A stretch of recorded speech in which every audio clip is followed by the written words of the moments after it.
Okay, everybody, let's start studying where we got this crazy patchwork healthcare system. I put quotes in system. You have to use the word system so we can compare healthcare financing, policy, organization, delivery in the United States with the same thing in every other country. The difference is every other country kind of has a system, meaning you could look at a flow chart and a diagram of the French system or the Taiwanese system or the New Zealand system, and it would actually look like a system. It would have all the different boxes and arrows and everything. In the United States, we don't have a system. We have individual programs for specific groups like Medicare for old people, Medicaid for poor people. And then we have tons of financial arrangements for privately insured people by numerous different private insurance companies. And a lot of it has some laws to it. A lot of it's just tradition. Employers generally provide health insurance to their workers, but they don't have to. And we're seeing that right now with COVID-19, all the layoffs. The downside of having your insurance tied to your employment is that when you lose your job, you lose your health insurance. Today's lecture is how did we get that and why? Who thought that was a great idea? And why do we have an AA minus medical care and biomedical system and a CC minus healthcare system? And so good to see you guys from afar. I hope you're doing well. I want to turn my video off so I can focus. And the way we're going to do this, because it can be a little overwhelming, is we're going to ask two guiding questions. Number one, why are we the only wealthy developed nation without universal health insurance coverage? Why do we have X percent of the population that's uninsured? And by the way, that 9%, I should go back and change that. Since the pandemic, it's definitely gone up.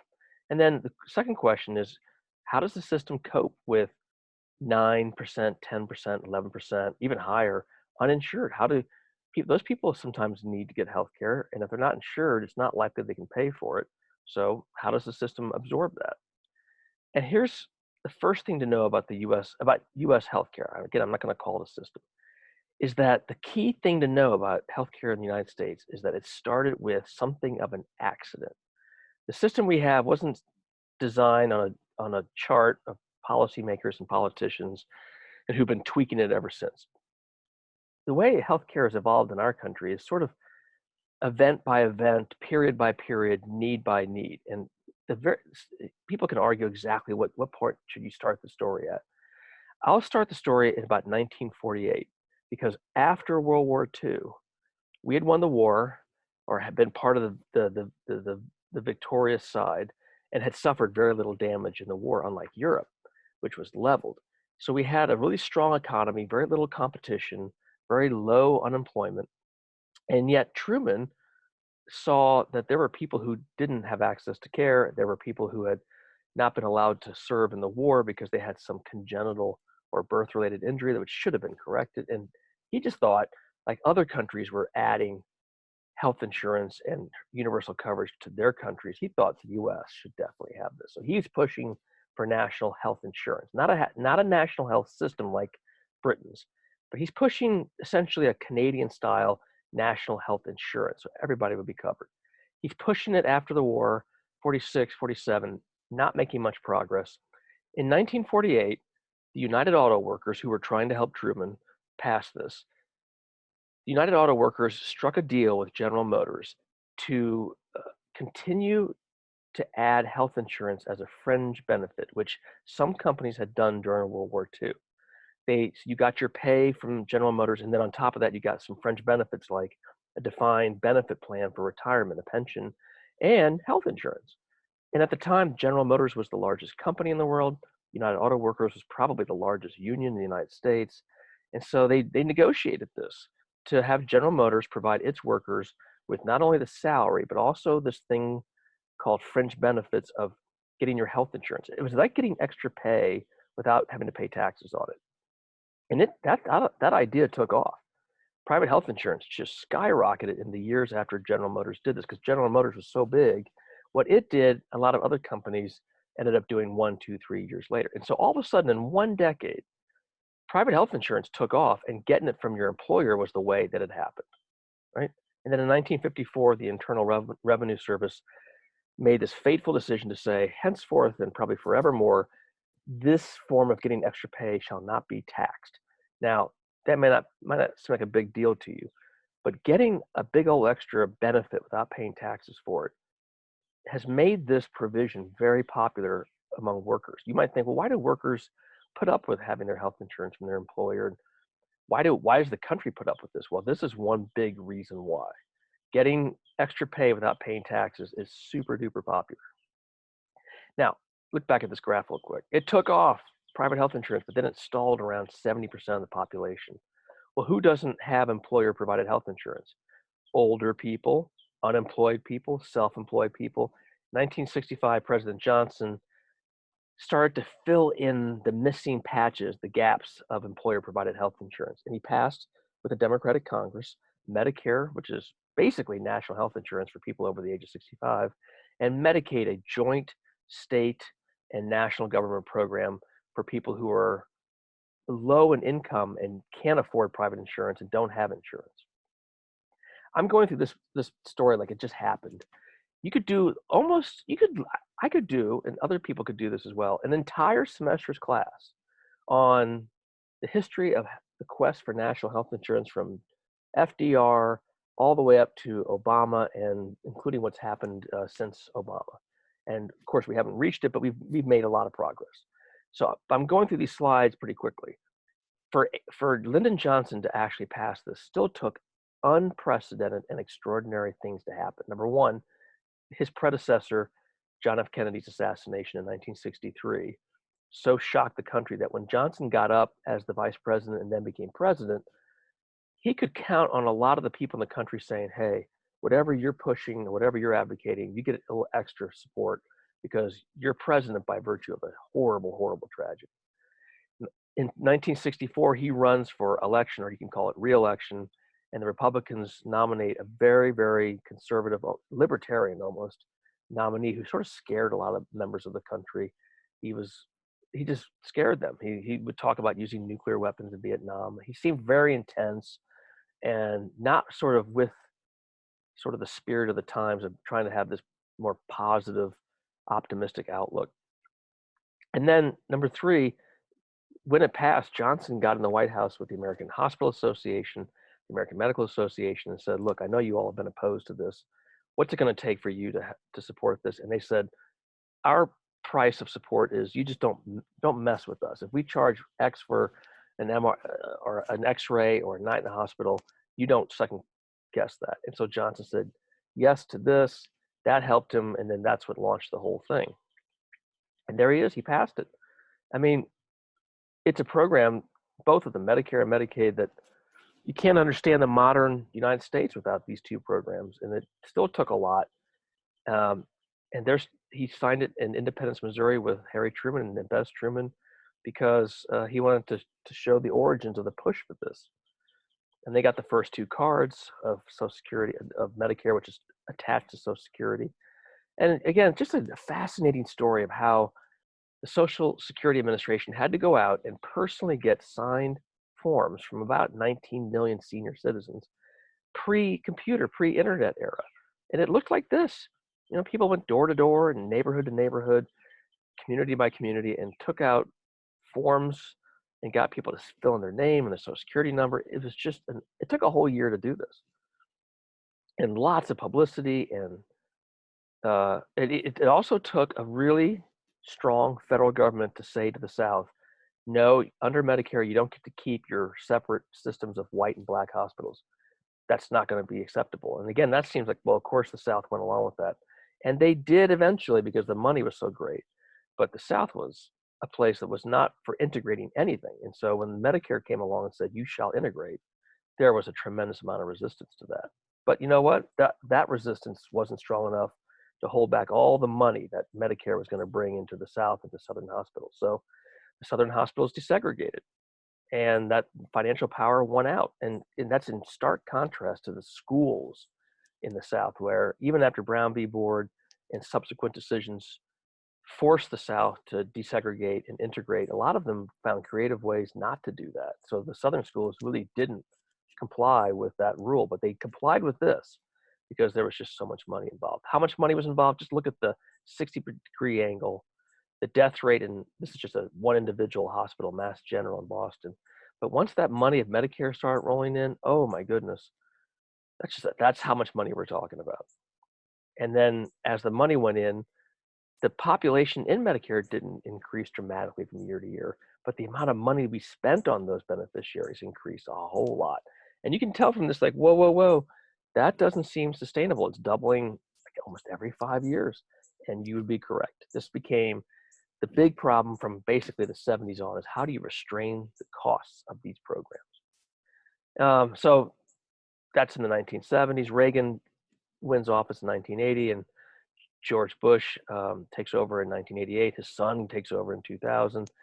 Neither of them were hugely interested in healthcare, although they did some things that were very innovative. They didn't realize they were doing it, but there were some very innovative things done during their administrations on paying and financing for healthcare and regulating it, but no coverage expansions of any significance. Reagan did an interesting Medicare Catastrophic Coverage Act, but then it was repealed the year after, so it didn't sustain. But what has never been resolved, ever, we've never solved this, is the question of, is healthcare a right? The United States has concluded that K through 12 education is a right. Even if you can't pay for it, the state will provide a K through 12 school. The United States has determined that a lawyer is your right if you can not afford one. But we have never settled the question of whether or not healthcare is a right. We kind of have in a backdoor way. In 1986, MTALA, it's an acronym for an act of Congress that said to any hospital, if you treat patients who need emergency care, you must provide it to them, or you can lose Medicare and Medicaid funding. So the emergency room is sort of our backdoor access to healthcare as a right, but that's only in emergency situations. Now, that's the first part of the story. Our healthcare system is accidental. We started with private insurance. We've kept that. We've added Medicare for all people, Medicaid for poor people. We've added drug coverage to Medicare. Obamacare has expanded Medicaid and some subsidies for private insurance. But it's all individual programs at different times. Some of them overlap a little bit. Some of them still leave gaps. We have an accidental patchwork system. So that leads to the second question. Well, how do we survive? And here's the slide that answers how our system survives. This payment to cost ratio shows that privately insured patients or their insurance companies on average pay about 22% more. 1.0 is just whatever you got delivered to you, you paid 100% of that. Above that means you overpay. This is the overpay to account for the underpay of Medicare and Medicaid and to pay for those people who have nothing. And if you've ever seen your hospital bills that are just ridiculous, those ridiculous bills, there's a story to all of them, but one of them is they're jacked up to help pay for patients who can't pay anything. And that's how private insurance works, undercompensated and non-compensated. So care that's not really paid for and care that's not paid for at all. The cost of that is a sick tax to privately insured patients who they make up the difference. We overpay. If you're lucky enough to have health insurance, and not everybody does, that's obvious. But if you're able to, then you can do this. And then that just gets passed back to increased premiums, and we all end up paying more because that's how we cover people who are uninsured. And this policy is not totally alien because public colleges that take in more out-of-state students, they charge them a lot more, double, triple more to help pay for the in-state. So this is the same phenomenon. You overcharge one group to subsidize another group. And colleges are doing this. Public colleges do this all the time. And how can they get away with this? Well, as you know from previous classes, prices are not transparent for healthcare. And so if you don't know what the price is, then they can charge what they want to try to make their balance sheet cover. And you see this in everything from blood tests that vary from $10 to $20 to $50 to some places. They try to charge a whole lot more, tremendous amount more. And they do this because they have this thing called the charge master, where hospitals have their secret list of prices. And those prices get jacked up sometimes by a factor of 30 for CT scans and anesthesiology, MRIs. Other things are not jacked up as much because maybe you can't. But this shows you, again, diagnostic imaging, anything that you buy a machine and then charge X amount for it and then keep charging it that amount, even after you pay for it, is such an invitation to increase it, because who really knows what it costs? And sometimes hospitals charge more for the same thing than the physician's private office does. These are the hospitals that are known as really big chargers. They try to charge as much as they can, as often as possible. And so, you know, I just want to tell you all, if you ever get a bill from a medical provider and it looks high, get on the phone immediately and say, I want an itemized bill of every single thing you're charging me for before I even consider paying it. And it's interesting how often hospitals, when confronted with an informed patient who in a sense threatens to make this public, they'll give you a different bill. And this is a funny TikTok that you can click on, of patients helping patients navigate complex health bills. And I hate to say it, but even hospitals nearby have used their billing procedures in ways that have brought a lot of shame to them and a lot of pain to patients. And it's something that the people of other countries look at stories like this, and whatever problems they have in their healthcare systems, and every country has them. Whenever they see this, they just are baffled that the United States of America has this happen to them. Now, that's tough, but here's a good news story. Here, Vivian Lee out at the University of Utah forced her hospital to figure out what everything costs and then to find more efficient ways of providing care. And you can click on this story. And she did such a great job at reducing costs that she ended up getting fired by her hospital, because this tells you a lot about U.S. healthcare. When you are really good at what you do, when you drive increases in efficiency and you lower costs, like any good business does and should, in healthcare, that means less revenue. It doesn't mean you get more market share or you get a better outcome. You just get less revenue for the hospital. And the truth of the matter is, hospitals are wonderful and special, but they need sick people and they need to charge them things. So if you do what she did, you're going to step on a lot of toes. She got fired. Don't worry, she got snapped up by Google. I think she's doing great. There's just a tremendous amount of waste in American healthcare, unnecessary services, excessive administrative costs. What's excessive administrative costs? In other countries, you have one medical system, one reimbursement, one set of prices. You have one form of insurance, and it's electronic, and you just punch it in, and it's super efficient. When you have tons of different insurers, then that just requires more people to process all those claims. And that's why you have excessive administrative costs. Inefficiently delivered services because systems don't communicate with each other. Everybody has its own private entity and silo. Prices that are too high, fraud, missed prevention opportunities. Now, since the US system has evolved as an accidental system, there have been attempts at times to make comprehensive wholesale reform and change. One of those was 1993 and 1994, where the Clintons tried to do not just an incremental, modest reform, they tried to basically change the whole system. Very ambitious, very exciting at the beginning, but it became a real lesson in something that you hear in political science circles called path dependency, or that's a fancy way of saying once systems are in place, wholesale bottom to top change is almost impossible because the system is so entrenched. Even if the system is inefficient, it's entrenched. And so the big lesson of this effort, which came to nothing was achieved from this, is that you're going to have to go incremental. You have to do small changes at the margin, because trying to change an entire healthcare system is like trying to change the engine of a car while it's moving, and it's just not possible. You're going to have to make changes on the fly, which is what we will talk about tomorrow. Because learning from this failure, a noble failure, I would say a failure that was well intentioned. It looked at our inefficiency. It looked at the rates of uninsured people and said that we could do better. And they were right theoretically, but they could not find a way politically to pull off such ambitious change. He and his colleagues and Democratic leaders in Congress learned a whole lot from this failure, this failed attempt, and that became the guiding source of Obamacare, which we'll cover tomorrow. You have stopped screen share. See you all tomorrow.